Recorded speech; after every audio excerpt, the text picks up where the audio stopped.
Hello there, you're most welcome to Planet Sports. This is a Monday's edition of Planet Sports, and I'm here with Bafo Amakwedo as always. Bafo, how are you doing? I'm good, bro. I'm good. I'm doing Super. excellent. I can really know that you're really good because what really happened over the weekend. I'm very much excited that the English Premier League, it's the day 2 of the Premier League, and everybody's really excited with regards to the result that came, except the Manchester United fans. Exactly. And for me, I know that they are not really enthused about the result that came their way in the past 2 matches that they've played. But then it all started on Friday, if you remember, where Chelsea had to beat, West Ham United by 5 goals to 1. Interesting result in there. Remember, João Pedro, together with Pedro Neto, Enzo Fernandes, Moises Caicedo, and Trevor Chalobah were all on the scoring sheet. But then, before we move straight into the Premier League proper, the Chelsea fans coming into the studio were asking me that I should ask you one simple question. And that simple question is that, do you think that Chelsea can still make the mark into getting the Premier League title? Well, I think that Chelsea have everything to actually grind a good result or a quest for the league. I don't think that they look like champions already. I don't think that. I don't want to put them into the championship. You don't want to give them any pressure whatsoever. Yes, exactly. No, it's not just about pressure. I think that teams are more daring than what they are right now. But if they continue to be playing the way they played against West Ham, yes, then we can say that they might be lifting the Premier League. However, I think that this time around, Chelsea will be more competitive as compared to last season. I think they are in a position to actually become that team that will be very difficult to beat. If you look at the setup of Chelsea, how they are shaped, how they are building up, you can't just walk over them just like that because they have a lot of options. If plan A doesn't work, player B is coming in with the same effectiveness. You understand? For example, when Cole Palmer was left out of the I was about to go there, out of the match against West Ham, for example, there were panic and all that because in quote Chelsea were tagged the Cole Palmer team because last season he was the one trying to put everything together. But to lose your main man, no fears. Esteban walks in, gives you a man of the match performance, gets an assist. Players are getting results. Goals are coming in left, right, center. It shows you that it's not a team that is dependent on anyone. If this one is out, this one is coming in, and that's why I think that yes, they might not be seen as champions, but they are going to be that team that is going to push you on your toes, and they are going to be very competitive this time around. But what changed this time around? You're looking at in the first game that they played at Stamford Bridge against Crystal Palace. I mean, so many tabloids were like, £200 million attack. You're talking about João Pedro, Chelsea investing in Estival, Willian, Delap, and all that. But they failed to make the mark at Stamford Bridge, their comfort zone. This time around, they seem to be, scoring so many goals, 5 goals to 1. What really changed? Was it the tactics or the players were really, piped for that game? I feel the players look themselves in the mirror and said to themselves, are we here for a deja vu for last season? Because the Crystal Palace game was different. Sorry, this is a Crystal Palace coming in as champions, in quotes. They feel they are title winners. They've won something. They've won the FA Cup. They've beaten the Community Shield as well. Liverpool, that attacked the champions to win the Community Shield. So there is that confidence coming to meet Chelsea. They defended very well. Don't take away from anything. They defended very well. They were tactically upright. Like they were so disciplined in terms of tactics. Thank you. They were so disciplined in terms of tactics.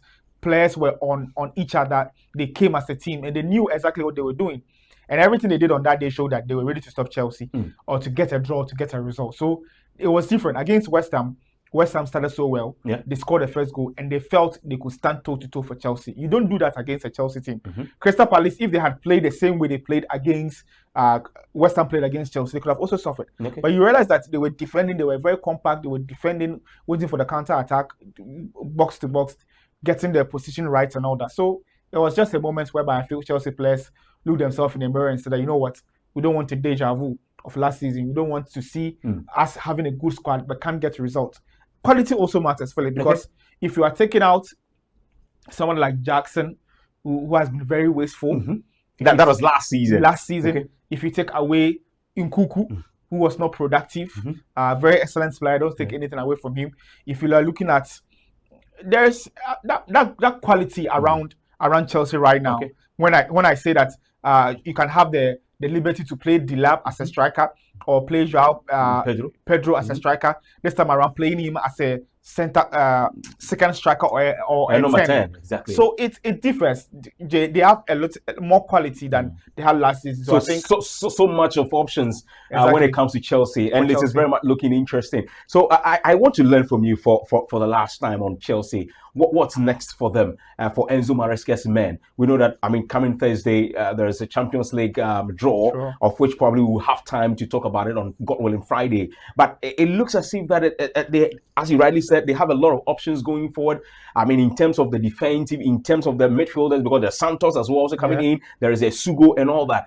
Is it the time for Chelsea to stake a claim to the Champions League and even to the Premier League, or probably they should take it one step at a time? I think one step at a time. They must first of all show intent. I don't want to see the humility side of we are not ready. Okay, no. As he said last year, Maresca said last when the players talk, I want to see confidence. I want to see that mentality of winning, and that is all needed. If the Chelsea team will have that mentality and ready to die for the badge, ready to die for the team, I think that yes, they can claim a shot. Listen, I don't want to be biased here, but the truth is, if you look around Europe right now, what team is so special? We do not have. I think that it's basically a match of equals. There are moments, seasons whereby you do not dare want to meet a certain European team. Okay, but I dare say today that there's no single European team that you will say that I dare not meet him, or we wish it doesn't come our path. Okay. There's no single one. They are basically match of equals right now. And then yes, I think that Chelsea can use the experience they've had built upon the Conference League.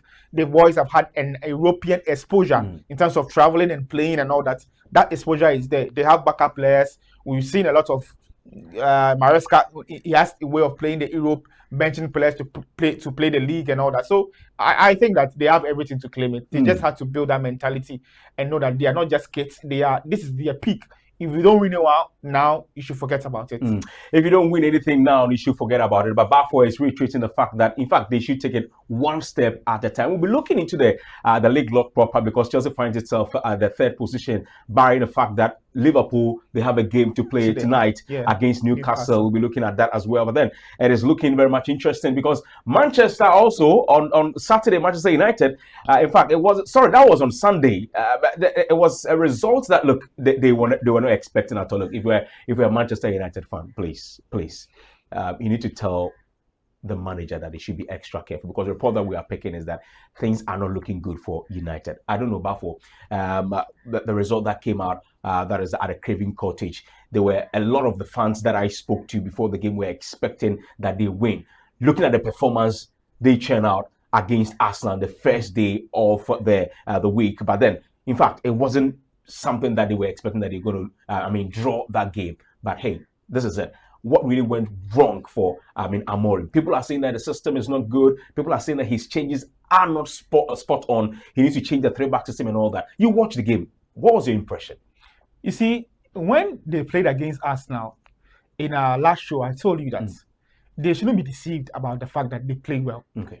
And I felt that with the mentality of Manchester United, which we have seen numerous league titles, 20 and above league titles, you do not come and be excited about the fact that you lost to Arsenal, but you played well. That was mediocrity. That is, as a United fans or United players, losing their standards to think that we lost against a certain Arsenal team, however, we played well. And I said, these are new signings. They want to please players. It's basically meeting that beautiful girl, and you want to take aphrodisiac, probably take some enhancers and go and meet that beautiful girl because you don't want to lose that match. But when it is gone and you are meeting the Bukwes, that is when you realize that you are not really top. You're not really that top. You understand? So it is the fact that they can't handle the Bukwe teams, and that is it. Against Fulham, they suffered the same fate last season. Yeah. So I knew they were going to come hard, and they were fortunate. I think that it was a match that they can look themselves and say that no, this is not a United we are looking at. The coach is confused. Playing Mason Mount and then his defense was that they needed a goal. Are you serious? If you need a goal, you don't play. You sign a striker. You have a striker in Hodgline. You came out to the press conference and said that now you can brag, beat your chest, King Kong, and say that I have a striker. throw him in the face. Yeah. The most important thing is that when these players score in such moments, that's when they build their mojo. That's when they build their confidence. And then they are there hard to go and score in there. But you bench your striker when the pressure is high, you release him. Players were dispositioned. Casemiro this time around. Casemiro in 2025. You are still relying on Casemiro. Whilst they are young players that can hold the ball better. Kobe Menu. I told you, Kobe Menu, as talented he is, the coach does not count him in. Okay. And that is why he will be sitting on the bench and want to rely on the likes of Ugates and the likes of Casemiro. But it has to be the coach. He needs to be up there.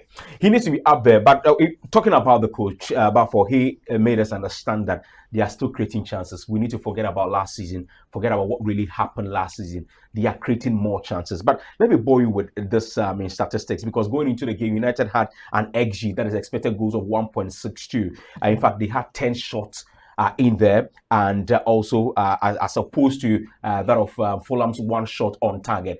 Putting all these together, is it that you want to say that the players don't really understand the tactics, the players don't really understand the system that the coach is playing, or they are yet to come together and play as a team? See, I think they are a bunch of rubbish. Oh. They are not quality. All right. See, the coach itself, it has a problem. I do not rate the coach. I do not rate Amorim. He was in Portugal playing the rare vase and the unnecessary teams there. But there was Benfica? Yes, I understand. There was Benfica, there was Porto. That's the teams we're going to compete around. But you do not build upon that quality in the name of he's not lost a game in the Champions League, and then you rushed him. I, for instance, feel like he was rushed into the job. Okay.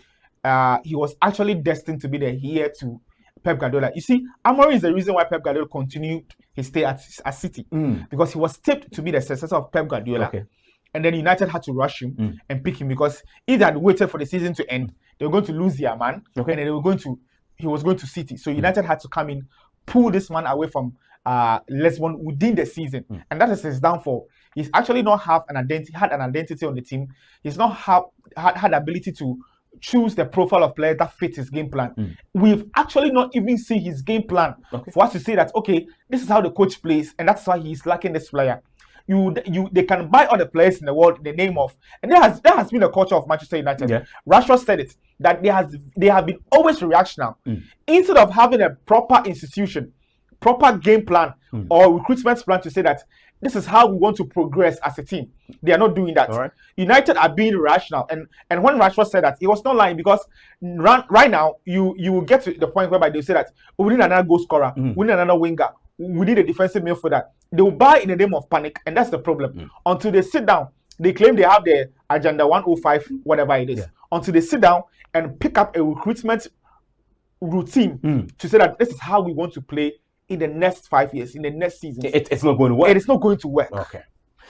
Now, one statistic that really bought me was that, look, I mean, there's a manager who came in just midway through last season. Yeah. So far, he's played 29 matches. He's had 28 points in there. Does that look scary for you, for Amorim? What next for him? It doesn't look scary for me. It looks scary for him, because that is his job. That's not my job. My job is not on the line. It is his job. So basically, he's played 28 matches with 29 points. Yeah. So it's actually telling us that with every match he's played, he's averaging 1 point. 1 point. Yeah. And with the standard of United, come on. With the standard of United, that is not what they are looking out for. Amorim needs to set up. The United hierarchy needs to set up whatever it takes for them to make sure that they have a plan, a recruitment plan, and a game style and plan. They always want to build upon the fact that Amorim played a certain system at Lisbon because of the players he had. Yeah. He was able to have that players. He was able to have a model that had already worked around Sporting. It was not difficult. And an existing philosophy at Lisbon will be there to the next part. It has been there since. Lisbon has played the way they play because Lisbon thrive on wingers. Yeah. They always want to make sure they have very high flying wingers, a good playmaker, a defensive midfielder, flat four at the back, a very good striker. Season in, season out, they're going to go for that profile. But United with under Amorim, it's not going to be the same. Yeah. So I think that yes, the United standards are so high. And if we're a fan, you have to be very worried. Very, very worried.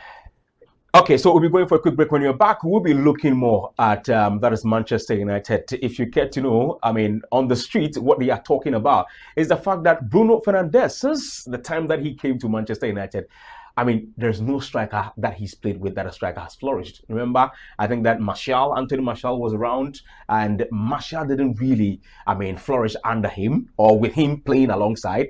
He had that is Anthony Rashford as well, and here we are. Rashford is no more with the club. Now there is Højlund. I don't know whether there is Cavani. He came to meet Cavani. Yes, yeah. Exactly. So he was playing alongside with Cavani, and it didn't, I mean, work out. But then, if you want to blame the manager, then probably you need to look into the players as well. Let's go for a quick break. When you're back, we'll be doing more.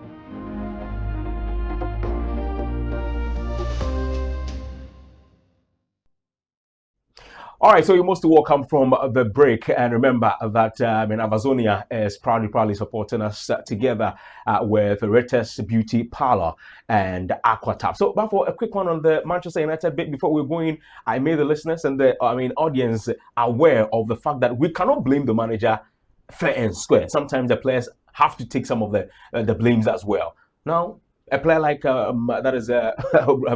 Fernandes missing a penalty in that particular game and all that. And what I told you before going into the game, is it a question that the players ought to look into the mirror and say, look, we need to do better? Well, see, Bruno Fernandes for me has to be the magical tool for Manchester United. Okay. He's been that figure that has carried United this far. The penalty that he missed, anybody can miss that penalty. But if you look at the United setup over the past 3 seasons, this is a guy that has won the Player of the Season almost for 3 times or so. Yeah. And no single player at United will come close to his performance and his dedication. I think he's the pillar at United. He's somebody that you cannot joke with in terms of his output. And the statistics shows he's a very creative force. I don't look at the chances that he has to create for Højlund that he used to miss or he used to fumble it. So you can't actually pinpoint the fact that yes, he's played with certain strikers. We've seen Chelsea for some time, and a Lampard and all that, players, strikers that came in there couldn't survive. It has to do with how you probably read your game or the pressure that you want to offload away from you. Signing such a striker, for example, like Sesko coming in, he now comes to steady the movement of Fernando. Fernandes, sorry, you understand? He's not come to steady his movements. 1 or 2 seasons, they changed the striker. The player that Zeski came in, there's no consistency in it. And it has to do with the coach. The coach is the one selecting these players. The coach is the one building his attack. Yeah. So if Zeski comes in, there is a way or pattern that they play. They know that, okay, when I move to the right, place it to my left. All of a sudden, next 2 matches, Zeski is not playing. And then we have Zesko playing. Now they need to come and see how they are changing, how they are playing. So it has to do with the coach. For me, I'll blame everything on the coach. The players, like they said, this is their standard. Okay. They are doing what they want to do. Then comes like the puzzle. There comes that person that is going to put them together. Okay, meet them very well. Okay, so they work together. All right. Okay. So I will not blame. I will never blame the players. Bruno Fernandes. It's basically the coach not knowing how to set. Okay, so for Bafo, it looks as if the players are exonerated from all the blames. It's more on the coach, that is Amorim, to make things work. Away from that, let us also turn our attention to that is Man City. Yes, and they also, were beaten by Tottenham Hotspur yet again. So this is the second time. It looks as if that Pep Guardiola have been suffering at home to that is Tottenham Hotspurs this time around, and it looks as if that Pep Guardiola is one way or the other missing in action as each time he comes up against Tottenham Hotspur. Tottenham is trying to get that magical wand against Pep Guardiola's team. Well, yes, last season they did the magic, and they played so well. They deserve the win. They handle City so well. Yeah. I told you that Pep Guardiola is going to struggle for seasons to come. He showed last season. Yeah. Listen, do not take anything away from Pep Guardiola. He's a great coach. But this is a situation whereby he will be finding it very difficult to get the players that made him. Okay. There is a statement that came up last again when they lost against Tottenham that Messi and Kevin De Bruyne actually created a career for him. All right. But you cannot take anything away from him tactically. What the struggle is right now is that Pep Guardiola will not be able to have that profile, that play to his pattern.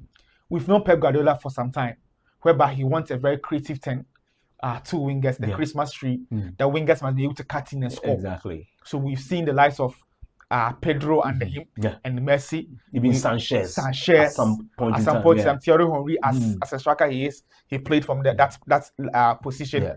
He was at City. He was at City in his first seasons, and we saw the likes of Mahrez, Kevin De Bruyne, that kind of players. But this time around, he's having players like Doku, who only run with the ball. I don't know if he runs with his wife's mind in his, I don't know, lover boy. He's always thinking about something else. He only runs and not being productive, but that's not how. But he had Jack Grealish. He let him go, or probably he doesn't fit into the scheme of things. How Pep Guardiola wants a certain way that wingers will play. That type of wingers are fading away. Okay, he won't get it forever. Pep Guardiola will not have De Bruyne again. He will not have Iniesta again. He will not have them. He will have to carve a different approach or philosophy, game plan with what he has right now, or a certain game plan. And do you see happening this season? Do you see him? Carving that niche for himself, as you rightly said, putting City across. are a very dangerous side. You cannot take anything away from them. They are a very quality side. They are a team that can punish you at any given time. But I feel he will not dominate again. Okay. He will be very competitive. City will beat any team at any given day. Let's be serious here. But that long dominance is far gone. It's gone. It's over. Okay. It's on me. My voice saying that. If we're a Pep Guardiola fan, the Barca fans that were frustrated and moved to City, you can go back to Barca because it do not show. You understand? It won't work again. Pep Guardiola will compete, but that dominance that he had to go in there with 500 million, purchase new striker, purchase new defense. I'm hearing he'll be sacking the New Trafford. The Trafford. He was sacking the New Trafford. That's a new goalkeeper. The Trafford. We have the old Trafford. Okay, the new Trafford. I get it. Okay. At City for Donnarumma. For how long is he going to put in that sort of style whereby if a certain player doesn't work, you ship him out for a certain profile. You're not going to get exactly what you want. All right. And this is what he needs to understand, that have to do with what you have right now. All right, so you need to do you need to have what you do right now. But moving on, a quick one. Let me wrap up with you the result that came through over the weekend before we take Vincent Bijo Nachanab all the way from United States of America. He will be giving us a wrap of what really happened throughout in the weekend. But I remember on Crystal Palace, they drew with Nottingham Forest 1-1. It ended on Sunday. Everton, they also won their game against Brighton and Hove Albion by 2-0. Fulham up against Manchester United. They drew. It was 1-1. Then on Saturday, Man City, they lost to that is Tottenham, which I've told you already. FC Bournemouth, they won their game against Wolverhampton Wanderers, and Brentford also won their game against Aston Villa. And Burnley, they also won against Sunderland by 2-0. Arsenal 5, Leeds United 0, and Chelsea, they beat West Ham United by 5-1. Let's go and take what Vincent Bizo Nachanab has for us today. The weekend started with the Friday fixture between Chelsea and West Ham, and Chelsea managed to beat a helpless West Ham by 5-1. And what was interesting for me about that game was the fact that Chelsea were able to take advantage of how poor West Ham were on the day. Despite going down, they had the ability away from home to come back and score multiple goals. And if you're a Chelsea fan, you should be happy with that, because it tells you that your team can take advantage of opportunities, can score goals, and that is what you need to win a league. And also, João Pedro has so far been a sensational signing, right from the Club World Cup to preseason games, and now he's translated that into the Premier League, scoring a goal and getting a couple of assists. So from the Chelsea point of view, you should be very, very, very excited about your team going forward, and it's a very good opportunity to show the Premier League what he can do when he starts a game. So very, very brilliant start to the weekend by Chelsea FC. Early kickoff, Manchester City versus Tottenham Hotspur. Real good statement by Tottenham Hotspur. Thomas the Frank engine, Thomas Frank, has just continued the legacy Tottenham have built against Manchester City over the last couple of seasons. becoming Pep Guardiola's boogie side. But from the Man City point of view, this was a horror showing. Pep has to rethink his starting 11.